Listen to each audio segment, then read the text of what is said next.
space. And Alexei, would you like to introduce yourself to the audience? Thank you so much. All right. So, hey, I'm Alexei. I'm one of the two co-founders of Interlay. I've been working on Bitcoin's research and development since 2015. I started by working on Bitcoin security, looking into decentralized mining pools, merged mining, trying to improve Bitcoin scalability through payment channels and so on. But then around the SegWit to X debate, realized that Bitcoin probably won't change and it shouldn't change as much, and then started working on how we can unlock Bitcoin's full potential for decentralized finance in a trustless manner. And that's when we designed the protocol that Intel is building today. Dominic and myself, we met during our PhDs at Imperial College in London and built, well, back then wrote the paper and then later built the first protocol to move Bitcoin to other blockchains in a fully trustless manner. And that's what we're doing today. Awesome. Thank you so much for being here. And we have been looking forward to this event for a long time. And finally, after the launch of IBTC, we all can find the time to talk about IBTC and Interlay together. Could you please introduce Interlay and Kinzuki to the audience? Thank you. Sure. So Interlay is a decentralized network that is dedicated to bringing assets like Bitcoin to decentralized networks with DeFi capabilities like Polkadot, Cosmos, and Ethereum. Kintsugi is Interlay's canary network. So it's the same code, it works the same, but it's targeted towards experimentation and really trying out new features. And Kintsugi is a parachain on Kusama. Interlay is a parachain on Polkadot. Now, what Interlay's flagship product, IBTC, allows you to do is to use Bitcoin on Polkadot's DeFi and later in DeFi applications on other chains without trusting a centralized intermediary. But the reason why we're building this is that there is a chasm between mass adoption, where Bitcoin is the main driving factor, right? Bitcoin is the asset that is known most outside of the crypto space. It is the system that is driving adoption in countries and continents like Latin America and in the African continent, and also now, for example, in countries like Turkey, where the local currency is being destabilized. But Bitcoin doesn't change, right? Bitcoin you can use for payments and as an investment, but that's about it. In DeFi on platforms like Ethereum, Polkadot, Cosmos, Solana, Avalanche, this is where the innovation is happening. This is where we as a community are building or rebuilding a new financial system which is decentralized.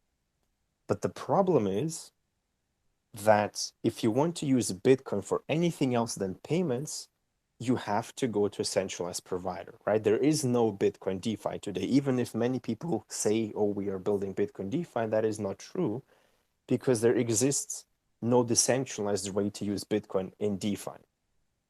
There are billions, I think currently it's $4, $5, $6 billion worth of Bitcoin on Ethereum, and 99.9% of them are in centralized bridges. So this is fake DeFi, right? When you use WBTC, for example, or MBTC, you're using it on Uniswap, on Curve, and Compound, and it feels like DeFi. And Aave, Compound, Uniswap, there are DeFi protocols, but what you're forgetting is that WBTC itself is centralized. And what can happen is that the centralized party can lose, steal, or seize your Bitcoin. And we've seen recently with the events around Tornado Cash that this is indeed a threat that we have to consider. And so what Interlay built and what IBTC or InterBTC is a decentralized way to use BTC without trusting centralized custodians. How we solve this is by building a decentralized network of people who secure Bitcoin while you use Bitcoin on other networks. Without going into too much detail, it works very similar to how MakerDAO works. We secure Bitcoin in a network of over-collateralized vaults. Each vault receives Bitcoin from users and in return must deposit collateral into the Interlay network. This collateral is deposited in different collateral assets, for example, DOT, USDC, and so on. If the vault misbehaves and loses the Bitcoin, this collateral is liquidated and used to rebalance the system and reimburse users. This way, we can ensure that even if one or multiple vaults decide to misbehave and steal, our system can still recover and users do not face financial damage, right? So the collateral that these vaults provide is used to reimburse potential victims. And that's essentially what makes the Interlay network and the Interlay Bitcoin bridge decentralized. We use incentives, right?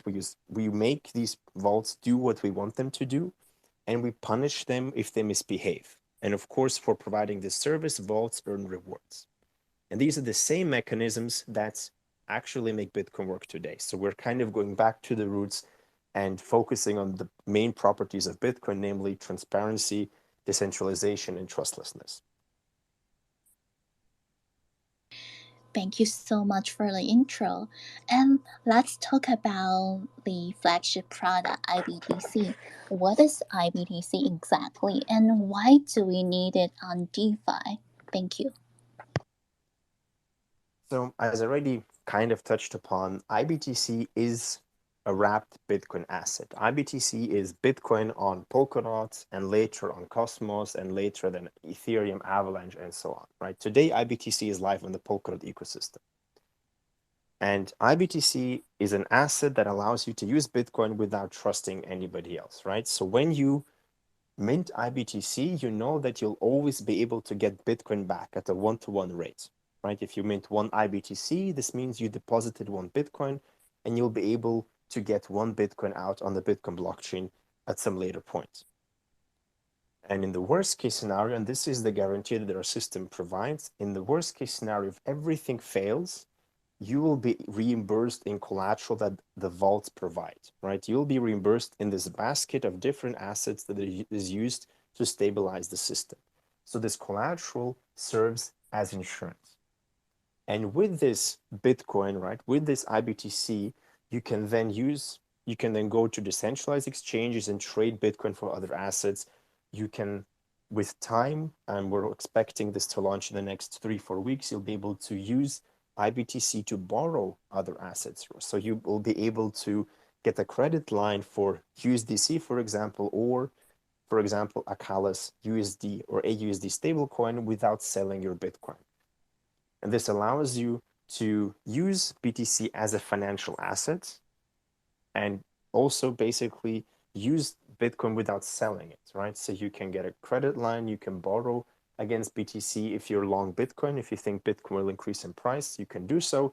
And you can already use for example, USDC that you borrowed for something else, like to pay your bills or whatever.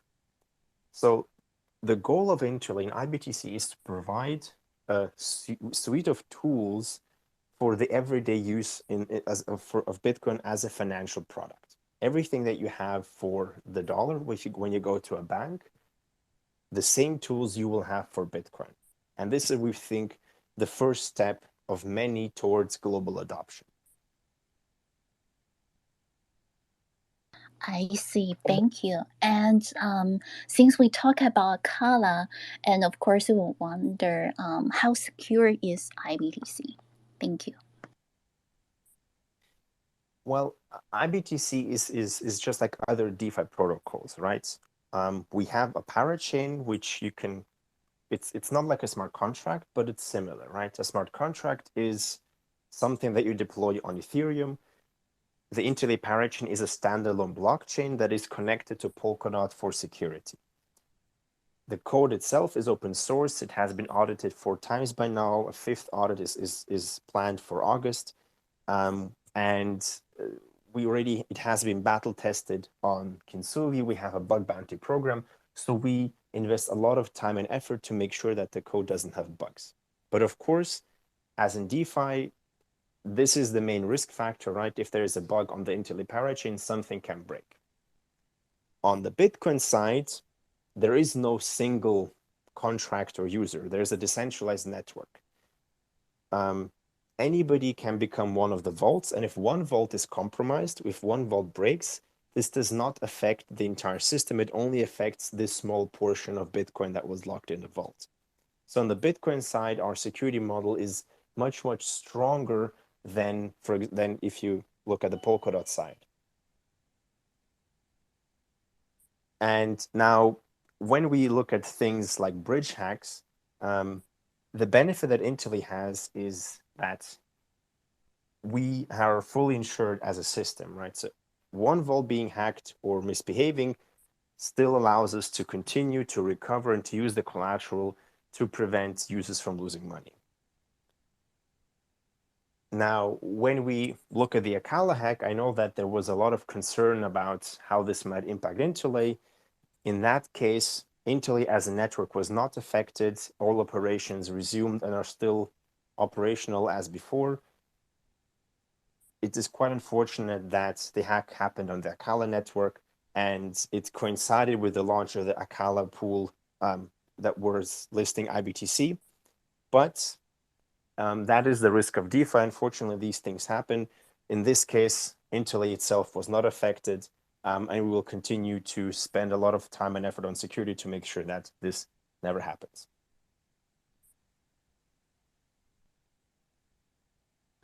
I see. Thank you so much for the explanations.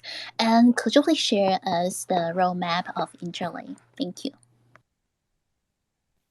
So now that IBTC is live on Polkadot, and we have, I think, $1 million worth of BTC already minted and secured by over $3 million worth of collateral in DOT, the next steps are to scale. So our goals are now to integrate with all major Polkadot parachains. Right now, we are connected to Akala and Moonbeam. Next steps are Parallel Network and A-Star, and then we will see which parachains are ready to connect next. In terms of applications, currently the focus is to create deep liquidity on decentralized exchanges so anyone can get their hands on decentralized Bitcoin for DeFi. And then in the second iteration, add lending protocols and other more interesting structured financial products. We are waiting for the first derivative protocols to deploy onto Polkadot, so then we can have more options for experienced users to really go long short on the Bitcoin price, and use this to hedge the risk. In the meantime, we're focusing, as mentioned, on really enabling deep liquidity, allowing people to trade and then to acquire IBTC, and also use IBTC as an onboarding mechanism. Because since like a lot of people enter crypto through Bitcoin, Bitcoin is the most liquid trading pair on all centralized exchanges. Essentially, it's always super easy to buy and sell BTC. It might be, however, more difficult to buy tokens of like smaller parachains. But through IBTC, you'll be able to still access these networks, right? If you have Bitcoin, this means you can go to Polkadot. You don't need to go to a centralized exchange. You don't need to find weird trading pairs on smaller exchanges. You can always go directly to a DEX on Polkadot and acquire the asset that you want. Once we have built out this first set of tools, the next step will be to explore a bridge to the Cosmos network. We've been working with the Cosmos team, specifically Informal Systems, for a while. We've been in touch with them. And the next step is now to enable IBC support, so support for their inter-blockchain communication protocol for the Interlay parachain, which will allow us to talk to all Cosmos parachains, just like we talk to Polkadot, all Cosmos chains, just like we talk to Polkadot parachains. And in parallel to this, we will be building out native products, native applications directly on the Interlay chain. So while our integrations on Akala, on Moonbeam, on Parallel, A-Star, and other parachains will be very specialized, and they will have applications with very good EMMs, interesting protocols like Curve deployed on Moonbeam or Akala's aUSD stablecoin. Our goal is also to create a very simple set of tools for Bitcoiners, people who come from the Bitcoin ecosystem and want to get very easy access to other assets or very easy access to BTC yield. and this will happen directly on the Interlay parachain. So the goal would be very simple usability, very easy onboarding for Bitcoin users, and get more BTC holders into the Polkadot ecosystem. And if they really want to go deeper, if they want to use more complex applications and more specialized, then they can go to all the other parachains and explore what is available there. Thank you so much, Alexei. And that's the prepared questions from me. Now we would like to open the stage to everyone who would like to ask questions to Alexei. And of course, I am going to turn my phone to Rick. Thank you.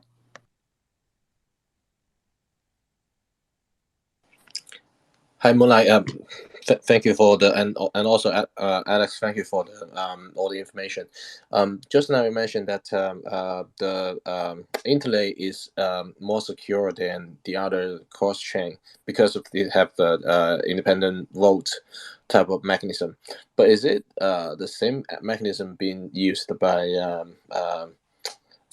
Saw chain? Is that? I mean, I guess basically I like to understand what's the difference between Interlay and the Saw chain, because Saw chain been hacked like 3 times over the last like 12 months. Why they claim they're sort of more secure and decentralized cross chain for especially Bitcoin before. What's your thought on that? That's a very good question, and thanks for that. So Thorchain per se, the design is quite interesting, right? So they do have similar vault type mechanisms like Interlay. They call them Asgards. Today they have 3 or 5 of them. The difference is that instead of allowing anybody to become, so in Interlay, let's put it this way, in Interlay you have an unlimited amount of vaults. Each vault is independent. In Thorchain, you have Asgards, which are a group of 16 or so signers, right? So these are people who stake their native token, and then they have to come online together to sign message Bitcoin transactions to move BTC. Now, I don't know what, I don't remember exactly what the reasons for the hacks were. I think it were some smart contract bugs, but then I remember there was some issues with validators. And I think that can be definitely one of the risks. So if we were to compare the two protocols, the first thing that comes to mind, or yes, the first thing that comes to mind is that Interlay, we're a new protocol, and this is why we plug into Polkadot's consensus. So we are part of the Polkadot network. We have shared security. This means if you want to attack our network, you have to attack Polkadot, right? We don't have to worry about getting a few different validators, which is very difficult for new protocols. And I think this is one of the issues Thorchain initially had, is that they didn't have so many validators, and that the validators could be attacked. The second step is that Thorchain uses some insurance, but this insurance is all in their native token. And this is a model that we know is dangerous. And I spoke to the Thorchain technical team, and they're very, very smart people, and we have great conversations because the designs are similar, but there are a few different strategies. In their case, they use their native Rune token to root liquidity and kind of use it as the main staking asset. And this is also the asset that gets liquidated if one of their vaults or Asgards breaks. The risk here is, just like with Luna, that if you're using your own token as insurance and something breaks on your protocol, you might face a confidence crisis, meaning people panic, people sell, and this causes even more the system to spiral, right? If more people are selling, the value of the collateral becomes less, and then you have to liquidate, because that's how these systems work, right? If the value becomes too little, if the value drops below the value of Bitcoin, then people will most likely steal Bitcoin, right? Because they're concerned that the Rune token is now not worth that much. This is, of course, a worst case scenario, but we know that they can happen if we look at how Luna spiraled to death, essentially. The difference on Interlay is that we use a multi-collateral system like MakerDAO, right? And these are known to be stable. We over-collateralize, we're very careful which collateral assets we allow. And our goal is to make sure that even if one of these assets devalues instantly, we still have enough collateral to secure the value of the Interlay system and prevent this spiraling to death. And the last point, I guess, to point out is Thorchain is not really a wrapped asset, right? Thorchain is a trading protocol. They allow you to do swaps of Bitcoin to other assets, and they're competing with DEXs.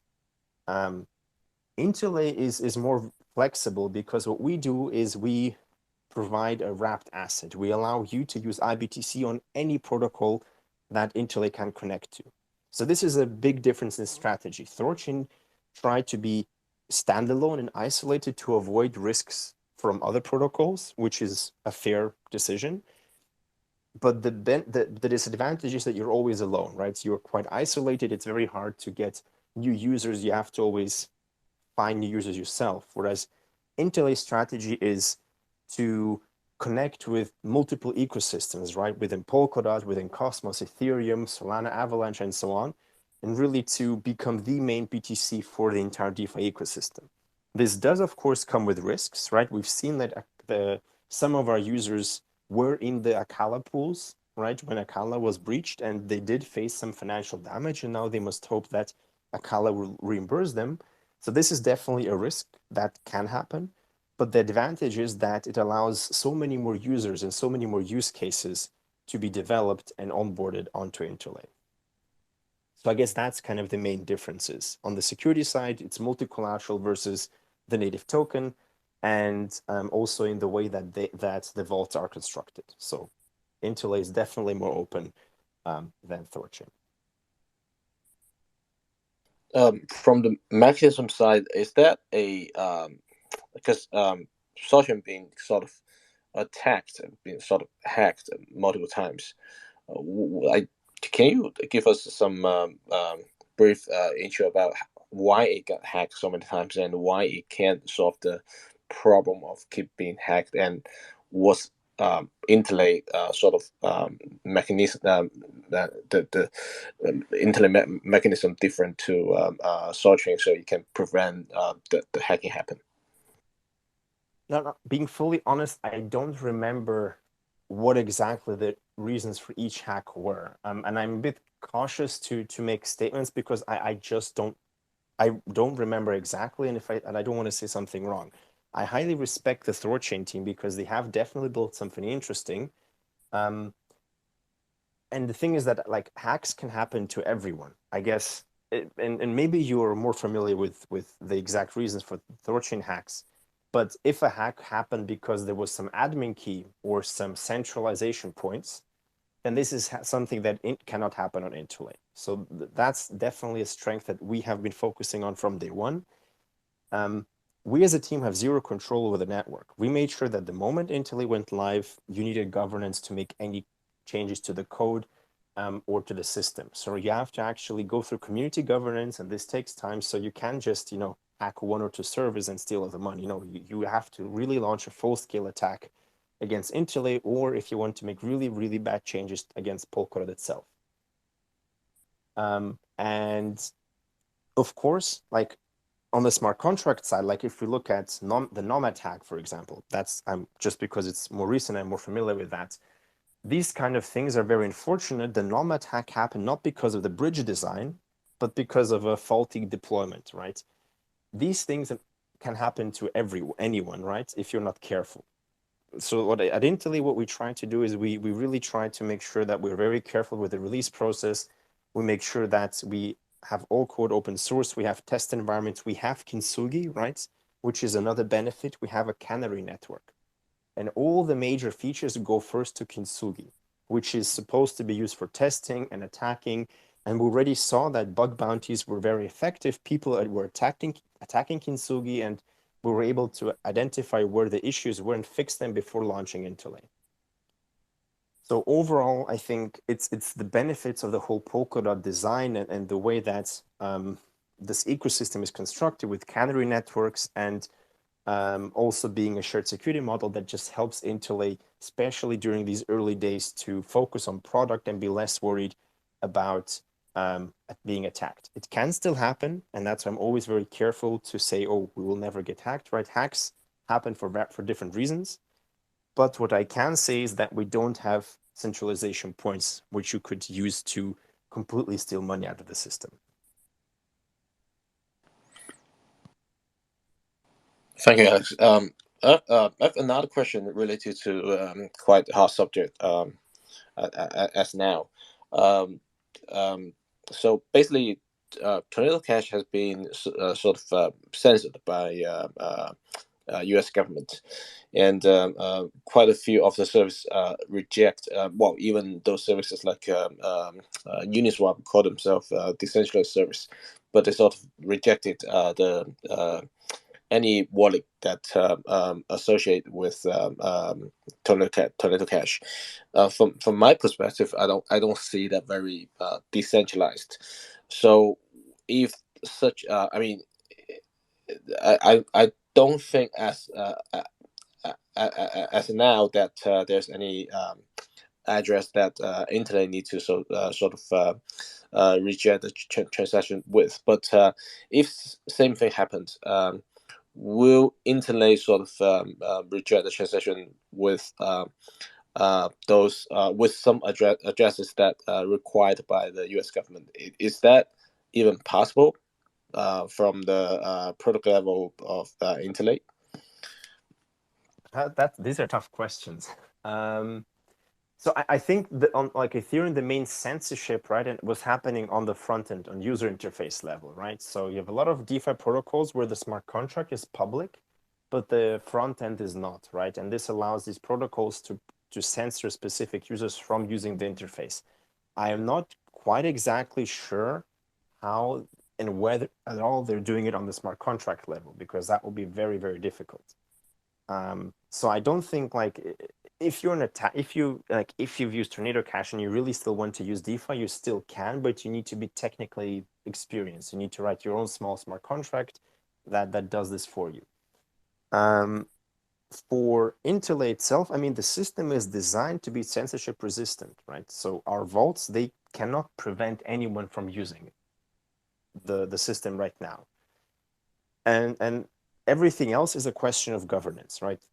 I don't make these decisions, and I don't want to, because we built the tech, we enabled using decentralized Bitcoin on DeFi, and then it is up to the community to decide, do they want to have perhaps a subsystem which is KYC, right? For institutions like Aave Arc, for example, right? Aave built a copy of Aave for institutions, and that's KYC. And if you want to do that, and if you don't mind KYC, maybe this is a way for you to stay clean and avoid being in contact with any contaminated coins. This is something that can be added to the protocol, but I personally would not be in favor of enforcing KYC across the entire system. I think that is dangerous because not in all countries users are actually able to do KYC, right? Like I come from Austria, I come from Europe. Here, for me, it's not a problem. I can do KYC, I don't mind. And I think a lot of users in DeFi today also don't mind. But let's not forget why we actually started this whole thing, why Bitcoin is alive. So this whole movement started to give financial access to everyone, to people, also to people in countries where you perhaps cannot get access to KYC, you can get a bank account, you don't trust the institutions. So from my perspective, from technical standpoint, you could introduce a subsystem or some restrictions, but it won't be easy. It becomes a game of attack, like catching a mouse, right? Like a shield and sword. The attacker always is one step ahead, and the protocol would try to add additional measures, additional blocking, and so on. But this will have to be an overall community decision, and I am not sure that it will pass, right? Because a lot of, I think, Interlay users come from this core DeFi community, and I think the core protocol will always be decentralized and censorship resistant. And the only thing I think that could happen is that there's an additional system built on top, which is just for institutions, right? And if you're a user that wants to use that system, then you might need to do KYC. But I think on the core protocol level, it will always remain decentralized and censorship resistant, simply because it's very difficult to censor. It's not easy to build these KYC mechanisms on the core protocol level. I see. Talk about the governance. Is that is Interlay have more like a on-chain governance mechanism, or you guys also have the off-chain governance? We have on-chain governance. So there is, of course, so we have like off-chain polling and voting, but that's just use like, you know, opinions and so on. But decisions are ultimately all made by on-chain governance, right? So our governance is it's a mix of optimistic governance and it's stake to vote. So if you're familiar with how Curve's governance works, it goes in that direction. So if you want to participate in Interlay's governance, you need to stake your Inter tokens. The longer you stake them, the more voting power you have. And the reason is, of course, if you stake for a long time, then if you vote, then you will be around right when the effects actually happen. So it becomes much more expensive to launch an attack because you can't sell these assets. Once you've staked your Inter for, let's say, 96 weeks, you can't withdraw them until the time has passed. And then on top of this, we have optimistic governance. So for votes where it's like very technical or people don't care, like, okay, regular protocol upgrade or some like smaller protocol, like asking for some funds, like, I don't know, for running a node or running some little user interface. These, like, for these things, the majority of people will not be opposed, right? They won't say no, but they also are too lazy to actually press yes. So what we have is we have optimistic governance where like when there's not much participation, the vote will rather pass. But if there is a contentious vote, if many people are debating, if there's a lot of like a mix of yes and no votes, then the system moves closer to a traditional 50-50%, right? So then you need majority. And the idea is that for technical things or very small upgrades, you don't need everybody to come online.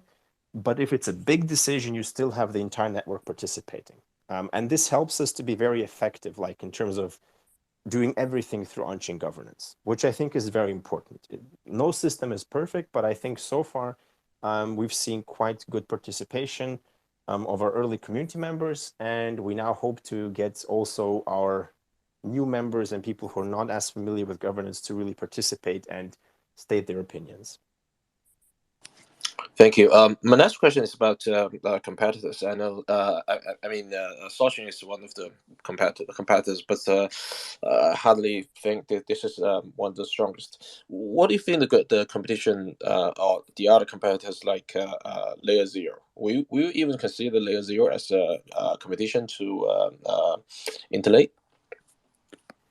Not really. So unless Layer Zero focuses on Bitcoin and bringing wrapped Bitcoin to the ecosystem, in that case, they will become a competitor, but they won't be competing with us. And that's the interesting thing. Look at USDT and USDC, right? They're both custodial and centralized stablecoins, and they are competing among each other. But DAI is standalone, right? DAI is always big. It's maybe not that many institutions use it so far, but DAI is decentralized, right? Although, yeah, there are some dependencies on like USDC again, but DAI is more decentralized. And it's in its own category, right? DAI doesn't compete with USDC and USDT. DAI competes with other decentralized stablecoins. And this is the same for IBTC. We were not competing with wrapped Bitcoin itself. The product for the user is so much better. There is no reason for you to use a centralized Bitcoin unless you're an institution, right? If you're an institution, if you need this KYC, then you will use a centralized wrapped Bitcoin, and there is a use case for that. But if you want to be fully decentralized and DeFi, then you will use IBTC. So when you have protocols like Layer Zero, which are not really clear whether they'll be decentralized or not, and so far it looks more like they're initially centralized, just like REN or RAP, BTC, and so on, they will compete among each other. Also, I think Layer Zero is a multi-chain protocol. Their goal is to become the main bridge across different big ecosystems. And if they do that, then our users even can use Layer Zero if they want to, right? So that it's more of a, I think it will be more of a synergy than direct competition. The competition will be with probably the likes of Rootstock and Thorchain, and then in a grander scale with centralized wrapped Bitcoin providers. It's interesting that you mentioned Dai, because we all know that what happened to Luna, and it left a pretty big gap in the market. So for last few months, we've seen protocols like Aave and other protocols start to issue their own version of the stablecoin. Would that be something that Interlay will consider in the future? It is an interesting dynamic, and we certainly we have the technology to do so. The question is always, what's the use case? IBTC is very similar to a stablecoin. It is a Bitcoin stablecoin, right? With the difference that you can actually get Bitcoin out. With USD stablecoins, the decentralized one, they're all synthetics. You can't get you cannot go to any bank. There's no way for you to directly get $1 for one DAI, right? You have to sell it at the market price. With Interlay, you really have this one IBTC is equal to one Bitcoin. That's hard coded. You always get that. So I think we could do $1 if we needed to, but that's not really where we're operating right now. Our focus is really in crypto to crypto and being fully decentralized. And I think it's better for us to collaborate with protocols like Akala and their aUSD stablecoin, which we hope recovers soon. And I think they've done an excellent job of tracing the attackers and trying to recover quickly.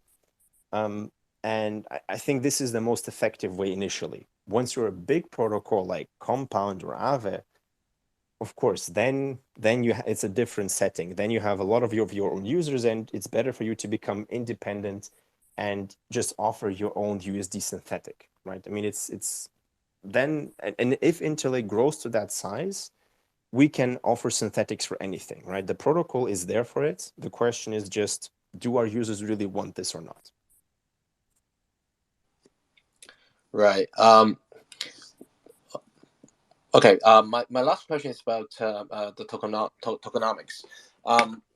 Based on my understanding, that Interlay token, the protocol token, basically is used for voting, and also that's used like a gas per se, that people can use that to pay the transaction fees.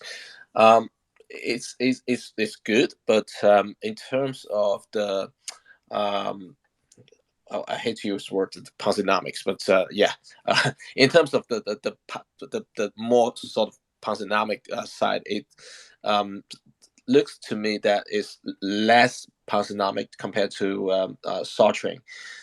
Do you think that is a something designed by purpose, or you will sort of refine the tokenomics in the future? Turn it more into that you can stake Interlay and then get more votes, or set up the nodes, things like that in the future, so you can create more use case for Interlay protocol token. I think this really depends on what the community wants, right? The initial design was very simple on purpose. We want to focus on the product. And I do, even if we're in Web3, I still think that when you build a product, you need users, and users will pay for the service, right? I mean, you need to, when you're using something and you like it, you will pay one way or the other, whether this is in paying fees or you have to buy and stake a token to use it. Like in a subscription model, this is still these are options that exist out there. But our focus was really on getting the product out, being the best product on the market, and showcasing, look, it works, before spending a lot of time on the tokenomics. Our tokenomics do exactly what they should do. They enable optimistic governance that is secure against attacks and is decentralized. And it allows people to take a stake in Interlay. And of course, this then can be used for additional features. So what we definitely envision is that stakers can benefit from better liquidation policies, better insurance rates. Also, if you want to run any additional services and so on, this can be then restricted to people who stake, right? Long term, I honestly think that, and we will see whether we're right or not, on the base level, it will be your stakeholder in a big DAO, and if the DAO is successful, so will be you, and then the community can decide whether they want to pay out the DAO income to stakers, or whether they want to do buybacks, or whether they want to reinvest in development of new products. it really goes into that community-owned direction. So from our side, we'll make proposals, but I don't think focusing on the, as you call them, Ponzonomics from the start is a good idea. Intel can be used as collateral. We have like on a Cano network already have the native token as one of the collaterals. And I think the trick is there is no one silver bullet. It's a lot of small things that fit well into the product itself that make the whole thing useful. So I don't think a model where we force users to buy Inter and use it for something works well. I think it has to be, okay, look, here's a cool product that you like, and if you stake, you get a few better interesting things. And I think that's the direction we'll be heading in the midterm. Right now, it's utility, it's governance participation. There is an interesting proposal coming up of first fee payouts. They won't be large, but basically to trial run how we can already share some of the fee revenue with stakers. This is a community-led proposal. We don't know if it will pass, but definitely some interesting discussions within the Interlay community happening already today. Thank you, Alex. That's so much from my side. I don't have any other questions. I don't know if any other audience have questions for Alex. Thank you.